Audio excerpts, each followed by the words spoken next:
திருவாரூர்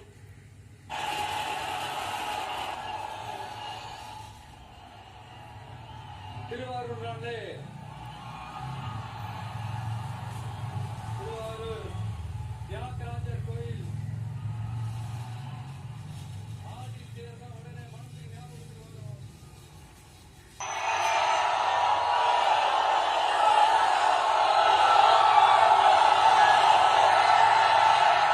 ரொம்ப நாளா ஓடாம இருந்த இந்த திருவாரூர் தேர ஓட்டுனது நான் தான் மாற தட்டி சொல்லிக்கிட்டது யாருன்னு உங்க எல்லாருக்குமே நல்லா தெரியும். ஆனா அவருடைய மகன் மாண்புமிகு சிஎம் அவர்கள் இப்ப என்ன செய்யறாங்க?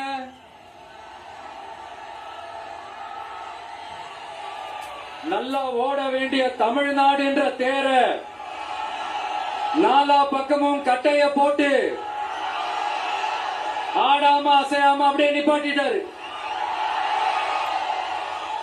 இத பெருமையா வேற சொல்லிக்கிறாரு, சவாலா வேற சொல்லிக்கிறாரு. திருவாரூர் மாவட்டம் தான் அவங்களுடைய சொந்த மாவட்டம்னு பெருமையா சொல்லிக்கிறாங்க.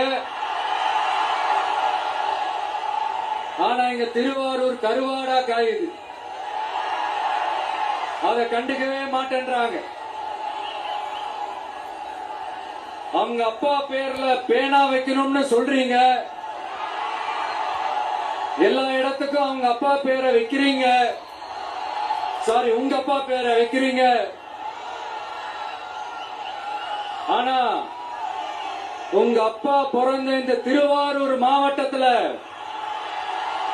ஒரு அடிப்படை சாலை வசதி கூட சரியா இல்லையே சார்.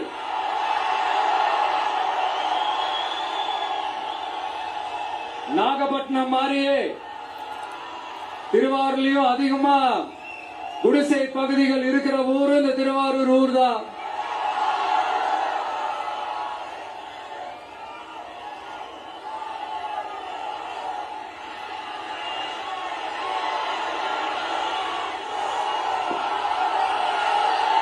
நண்பா,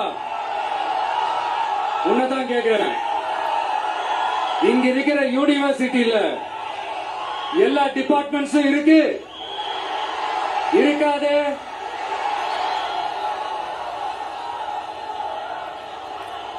இங்க இருக்கிற மெடிக்கல் காலேஜுக்கு வைத்தியம் பார்க்கிற லெவல்ல தான் இருக்கு. நண்பா, இங்க இருக்கிற மெடிக்கல் காலேஜ்ல எல்லா எக்யூப்மெண்ட்ஸும் வேலை செய்து செய்யாது?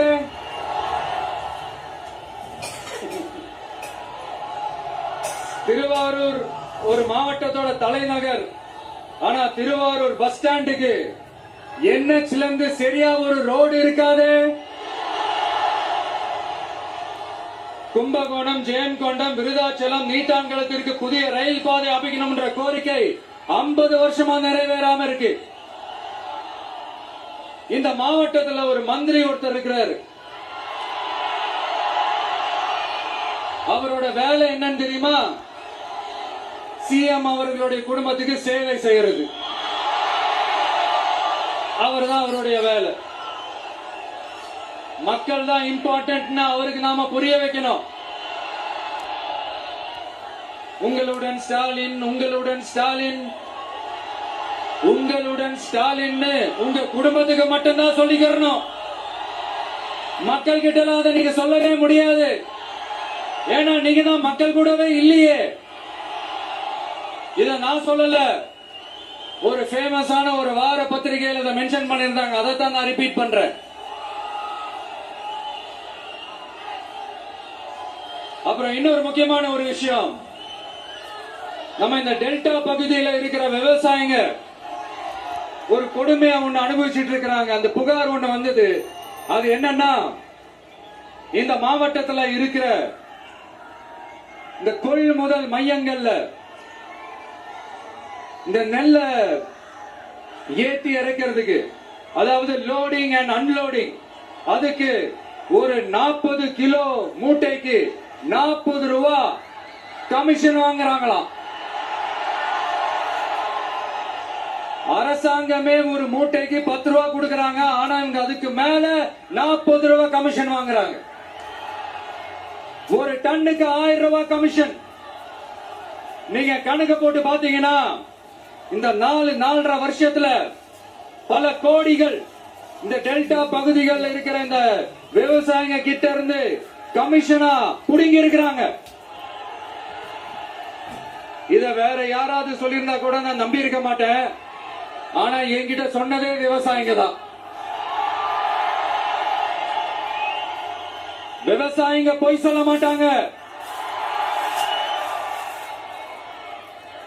சிஎம் சார், இது உங்க ஆட்சியில நடந்திருக்குது. உங்களுக்கு வேணா 40க்கு 40னா அது எலெக்ஷன் ரிசல்ட்டா இருக்கலாம். ஆனா இந்த டெல்டா பகுதியில் இருக்கிற விவசாயிகளுக்கு 40க்கு 40னா அவங்க வயிற்றுல அடிச்சு நீங்க வாங்கின கமிஷன்.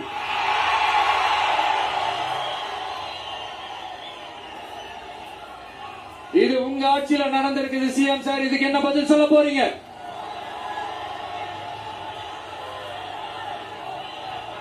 நான் அரியலூர்ல ஒரு விஷயம் நான் சொன்ன, திருப்பி நான் பேசுறேன். ஏன்னா அது ஆழமா உங்க மனசுல பதியணும்ன்றதுக்காக.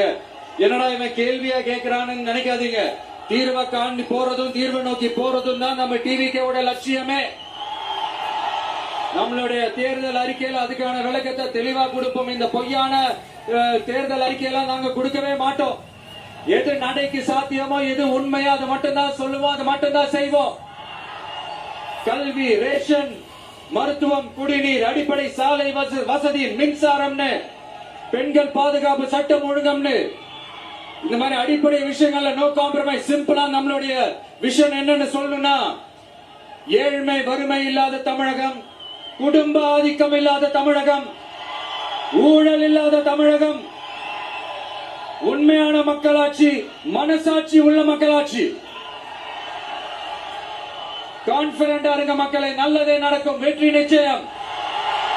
மீண்டும் சந்திக்கும் வரை நன்றி, வணக்கம். நண்பா, ஒரே ஒரு டவுட். எங்க போனாலும் இது வெறும் சும்மா கூட்டம், ஓட்டு போட மாட்டாங்கன்னு சொல்றாங்க. அப்படியா? இது என்ன சும்மா கூட்டமா?